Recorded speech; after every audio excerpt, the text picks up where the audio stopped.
మన పెట్టుబడి మన పిల్లల భవిష్యత్తు కోసమే కదా. మీ పెట్టుబడికి నమ్మకమైన వేదిక శ్రీ వాసవి ప్రాజెక్ట్స్. పెద్ద గెస్ట్ వస్తున్నాడు అనుకున్నప్పుడు ఆ వంట డెఫినెట్గా ద బెస్ట్ ఇవ్వడానికి ట్రై చేస్తాం. ఎగ్జాక్ట్లీ, నేను ఆ ప్రయత్నాల్లో ఉన్నాను. అయితే ఇప్పుడు మీరు బిగినింగ్ ఆఫ్ యువర్ కెరీర్ అంటే హైదరాబాద్ వచ్చిన తర్వాత మీరు ఒక యానిమేటరు, చిరంజీవి గారికి కూడా మీ మీద చాలా హై రిగార్డ్.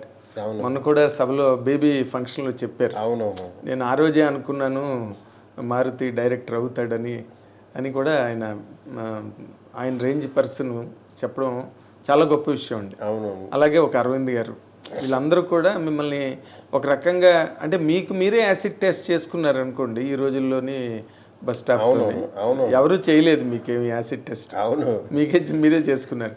బట్ ఒక్కసారి వాళ్ళ తాలూకా ఆ రోజున ఓ చిరంజీవి గారితో అసోసియేషను, లేకపోతే అదర్వైజ్ ఇంకా అంతకన్నా పెద్ద అసోసియేషన్ ఏముంటుందండి చిరంజీవి గారి కన్నా సినిమా ఇండస్ట్రీలో. అవునన్నా, అది తలుచుకున్నప్పుడల్లా మీకు ఏమనిపిస్తుందంటే ఆయనకున్న ఇమేజ్ మీ మీద, ఆయనకున్న మీ మీద ఉన్న ఇంప్రెషను అది మీ కెరీర్లో రిఫ్లెక్ట్ అవుతున్నదని అనుకుంటారా?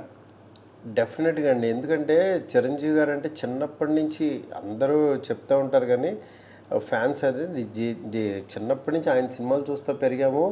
అంటే హార్డ్ కోర్ ఫ్యాన్ లాగానే ఇంకా చిరంజీవి సినిమాలకి వెళ్ళటం, ఆరవటం, బ్యానర్లు కట్టడం, రాయటం, ఆయన బొమ్మలు వేయటం. నా ఆర్ట్ కూడా అలాగే డెవలప్ అయింది. ఓకే, చివరికి ఆయనకి ఉపయోగపడింది నా ఆర్ట్.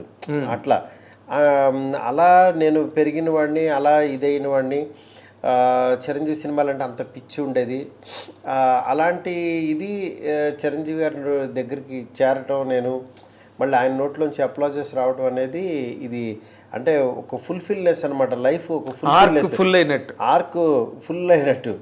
ఇంకా ఆయనతో సినిమా కూడా తీసేస్తే ఇంకా ఫుల్ పర్ఫెక్ట్ రౌండప్ అయిపోతుంది. అదే అసలు నేను ఆ పాయింట్కే డ్రైవ్ చేయబోయాను, మీరు వచ్చేసారు మధ్యలో. సార్ ఇప్పుడు నార్మల్గా ఇప్పుడు this is a time where Chiranjeevi garu is listening to many scripts. అవును, కొత్త వాళ్ళకి కూడా చేస్తున్నారు. ఎవరి దగ్గర ఏ మెరిట్ ఉందన్నా both the hands is inviting young merit. అవును, ఇలాంటి దాంట్లో మీరు ఎప్పుడు ఒక కథ కూడా చిరంజీవి గారికి చెప్పిన అవకాశం కానీ ఈ డిడ్ నాట్ టేక్ అండి? లేదండి. ఆల్రెడీ ఇప్పుడు నేను చేసే సినిమా ఇది గనక కొంచెం డిలే అయినా ఇంకోటి ఏదైనా అయినా చిరంజీవి గారిదే చేసేవాడిని. ఓకే, చిరంజీవి గారికి కూడా కథ చెప్పడం జరిగింది. ఆయన రెడీ అయ్యారు. ఆయన యాక్చువల్లీ విల్ గో హెడ్ అని అన్నారు. అంటే మంచి ఆయన కైండ్ ఆఫ్ ఒక డిఫరెంట్ ఫిల్మ్ ఒకటి చేశాను అనమాట. డెఫినెట్ అంటే మామూలుగా సోషల్ సబ్జెక్ట్ అండి, ఫ్యాంటసీలు ఏం కాదు సార్, జనరల్ సబ్జెక్టే. బట్ ఆయన కైండ్ ఆఫ్ టింజ్, ఆయన మళ్ళీ మనం చూసుకున్న ఫీలింగ్ ఉంటుంది. ఓకే, మన చిరంజీవి గారిని టైమింగ్ నేను చెప్పేది మెయిన్. ఆయనకుండే ఒక గరణముడు ఒక టైమింగ్ ఉంటుంది కదా. అవును అవును, ఆ కైండ్ ఆఫ్ టైమింగ్ లో ఇంగ్లీష్ ఇస్తరాకులు కట్ట. అవును, కొన్ని డైలాగులు ఆయన చెప్తే, ఆయన నోట్లోంచి చెప్తేనే బాగుంటాయండి. ఆయనే కదండి, నేను చూస్తున్నా కదా, ఒక్కొక్క స్టార్ కి యాక్చువల్ గా ఒక్కొక్క ఇది ఉంటుంది, ఒక టైమింగ్, కోడ్ ఉంటుంది. అంటే ఆయన వాళ్ళ యాటిట్యూడే సినిమాకి. వాళ్ళు జనరల్గా మామూలుగా కలిస్తే మనకి మనలాగా మనుషులే కదా అనిపిస్తుంది. అవునండి, కానీ వన్స్ స్క్రీన్ మీదకో లేకపోతే వచ్చినప్పుడు వాళ్ళ లోపల నా సోల్ మాట్లాడుతుంది బయటకు వచ్చి. అవునండి, ఆ సోల్ వచ్చి కనెక్ట్ చేసి వెళ్ళిపోతుంది. అది వాళ్ళు తప్పించి ఎవరో చేయలేరు. ఎగ్జాక్ట్లీ. అలా ఒకళ్ళు పెద్ద స్టార్ కానీ ఇంకొకళ్ళు ఇలా ఉన్నారని అంటే, స్టార్స్ అయ్యారని అంటే అంత ఈజీ కాదు. అవునండి, వాళ్ళ కోడ్ ఏదో అందరినీ హుక్ చేస్తారు. ఇప్పుడు నాని టైము వేరే వాళ్ళలో చూడలేం, నానిగారి టైమింగ్ అవును అది ఆయనలోనే ఉంటుంది. అట్లాగా నవీన్ పోల్సే టైమింగ్ తనలోనే ఉంటుంది. అలా మీకు చూస్తే ఆర్టిస్టులు అందరూ ఒకళ్ళకి కంపారిజన్ ఉండొచ్చు. చూడండి, అవును, బన్నీ టైమింగ్ వేరే వాళ్ళు మ్యాచ్ చేయలేరు. ప్రభాస్ గారి టైమింగ్ వేరే వాళ్ళు చేయలేరు. అట్లా ప్రతి ఒక్కళ్ళు ఒకళ్ళకి స్పెషల్ టచ్ ఉంటుంది ఒకటి. సో అయితే చిరంజీవి గారిది మీకు ఓకే అయిపోయింది? ఎప్పుడో అయిందండి. అవునా? అయితే మీరు ఇప్పుడు ప్రభాస్ గారి సినిమా తర్వాత అట్లా ఏమో చూడాలి ఎలా వెళ్తానో. వెళ్తా డెఫినెట్గా. మొన్న కూడా డిస్కస్ చేసాము, టైం సెట్ అవ్వాలి. ఇన్ జనరల్గా హీరోలుగా మీరు మాట్లాడుకోవాల్సి, మీరు చేసిన హీరోలే కనుక ఒక నాని కానీ, లేకపోతే ఒక శర్వానంద్ కానీ, లేకపోతే మన సాయి ధర్మ తేజ్ కానీ, ఇప్పుడు ఈ కైండ్ ఆఫ్ ఈ రేంజ్ హీరోలు అంటే వీళ్ళు పూర్తిగా బన్నీ అయితే ఇప్పుడు పెద్ద hero, all India level hero అనుకోండి ఈ రోజున. బట్ వాళ్ళతో మీరు కథలు రాసేటప్పుడు మీరు మామూలుగా మీరు అనుకున్న కథ రాసుకుంటారండి, లేకపోతే వాళ్ళ ఇమేజ్కి కథ రాస్తారా మీరు? ఇమేజ్ని అసలు నేను ఇమేజ్ని బ్యాలెన్స్ చేయలేనండి, అలాంటి డైరెక్టర్ని కాదు. ఫస్ట్ ఓకే, నేనేంటంటే ఇమేజ్ కంటే కూడా మంచి కథ, మంచి సినిమా గొప్పది అనుకుంటాను నేను. ఎందుకంటే వాళ్ళకున్న ఇమేజ్ కరెక్టే, కానీ ఆ ఇమేజ్ని ఈ కథలోకి నేను ఫిట్ చేయగలనా లేదా అనేది చూసుకుంటా. ఆడియన్స్ అంటే నేనే ఆడియన్స్ ఎక్కడో ఉండరు.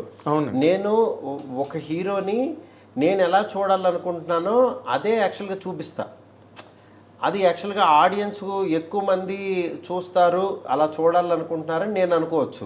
ఓకే, అలా అనుకుని నేను తీస్తా. అది కొంతమందికి నచ్చచ్చు, నచ్చకపోవచ్చు, అది వేరే విషయం. అది వేరే విషయం. మీ జడ్జిమెంట్ మీద మీరు రాసుకుంటారు కదా. మీద నేను ఎప్పుడో కథ అనుకున్నా, మహానుభావుడిది పాయింట్ 2012లో 13లోనే అనుకున్నా. ఒక క్లెన్లీనెస్ ఉన్నవాడు, ఓసిడి దీని మీద ఉన్నవాడు, మాస్కులు పెట్టుకుని తిరుగుతాడు, ఇది ఇట్లాగా. అసలు దాంట్లో ఆ సినిమాలో ఏంటంటే వైరస్ కూడా అనుకున్నా. ఒక వైరస్ వచ్చింది, కరోనా రాలే అప్పటికి. ఇంకా అదే ఎప్పుడు 2012 అంటుంటే ఒక వైరస్ వస్తే వాడి లవ్ స్టోరీ ఎంత ఇబ్బంది పడతాడని కూడా అనుకుని ఈ వైరస్లు ఇవన్నీ ఎవరికి తెలుసు, నార్మల్ వాళ్ళకి ఎవరికి తెలియదు కదా, ఈ క్యారెక్టర్ని విలేజ్కి తీసుకెళ్దాం, అక్కడ పండించచ్చు ఫన్ను అని చెప్పి దాని కథను మార్చా. ఓకే, అట్లా వైరస్ కి బదులు విలేజ్ ఎంచుకున్నా. ఎందుకంటే కొంచెం శర్వాకి యాక్చువల్గా ఇంకా ఆడియన్స్ పెరగాలి, మాస్లోకి కూడా వెళ్ళాలి, అందరికీ తెలియాలి. శర్వా అంటే క్లాసు, అంటే ఓసిడి కాన్సెప్టే క్లాసు, అవును, ఇట్లా ఉంటది అనుకుని యాక్చువల్గా నేను దాన్ని స్పాన్ పెంచడం కోసం అట్లా చేశాను అనమాట. అది ఏంటంటే ఇమేజ్ని ఇంకా ఎక్స్పాండ్ చేయడం, ఎన్హాన్స్ చేయడం. అవును. ఇప్పుడు మన సాయి ధర్మ తేజ్ ఉన్నాడు, ప్రతిరోజు పండుగ తీసే టైంకి తనకి యాక్చువల్గా బిఫోర్ చాలా తనకి కొన్ని ఫ్లాప్లు, కొన్ని యావరేజ్లు ఇలా వచ్చినాయి. చిత్రలహరితో తను మళ్ళీ పికప్ అయ్యాడు. దాని తర్వాత ప్రతిరోజు పండుగ చేస్తున్నాం. నాకేంటంటే మేము ఇంకా చిత్రలహరి రిలీజ్ అవ్వలేదు అప్పటికి, నాకు అసలు సినిమా కూడా ఎలా ఉంటుందో తెలీదు. తనతో నాకేంటంటే తనకేంటంటే ఒక బలబల మగాడవో లేకపోతే క్యారెక్టరైజేషన్ సినిమా చేద్దామా డార్లింగ్ అన్నాడు. అలాంటిది కూడా చేద్దామని తనతో చెప్పా. కానీ నాకేంటంటే తన సినిమా ఒక ఫ్యామిలీ అందరూ, లేడీస్ అందరూ వచ్చి చూసేలాగా. ఎందుకంటే బయట తేజు చాలా ఫ్యామిలీ పర్సన్, అంటే పక్కన మనుషులకి గౌరవించడం, అసిస్టెంట్లకు గౌరవించడం, హీరో అని ఎక్కడ ఇంత కూడా అహం కానీ ఏం లేదండి. అంటే నేను వర్క్ చేసిన హీరోలందరూ అలాంటి వాళ్ళే, గోల్డ్. నేను చెప్తున్నాను కదా, శర్వా కూడా నాకు ఎంత హెల్ప్ చేశాడో. మా ఫాదరు చనిపోయే పరిస్థితులు ఉన్నప్పుడు, హాస్పిటల్లో ఉన్నప్పుడు అసలు చాలా హెల్ప్ చేశాడు నాకు. అసలు విజయవాడ రమేష్ హాస్పిటల్లో జాయిన్ చేసినప్పుడు తనే చూసుకుని అంత బాగా చేశాడు అనమాట. వీళ్ళందరూ హ్యుమానిటీ గ్రౌండ్స్లో అసలు మామూలు వాళ్ళు కాదు వీళ్ళు. అవునండి. అలాగా తేజు కూడా నాకు తిను ఒక మంచి విషయాన్ని చెప్తే తిని ద్వారా బాగుంటుంది అనుకుని ప్రతిరోజు పండుగ పాయింట్ చెప్పాను. అదే చెప్పంగానే తనకి బాగా నచ్చి, లేదు డార్లింగ్ చేద్దాం ఇది అని చెప్పి ఇంకా అక్కడి నుంచి ఫిక్స్ అయ్యి, తను కూడా మా తాతగారు కూడా ఇలాగే ఉంటారు అని తను చాలా ఎమోషనల్గా ఆ జర్నీ చేసేవాళ్ళు. ఓకే, ఐడెంటిఫై చేసేవాళ్ళు. అట్లాగా అది ఇదైందనమాట. మరి నాని బలిబలే మగాడివై సినిమా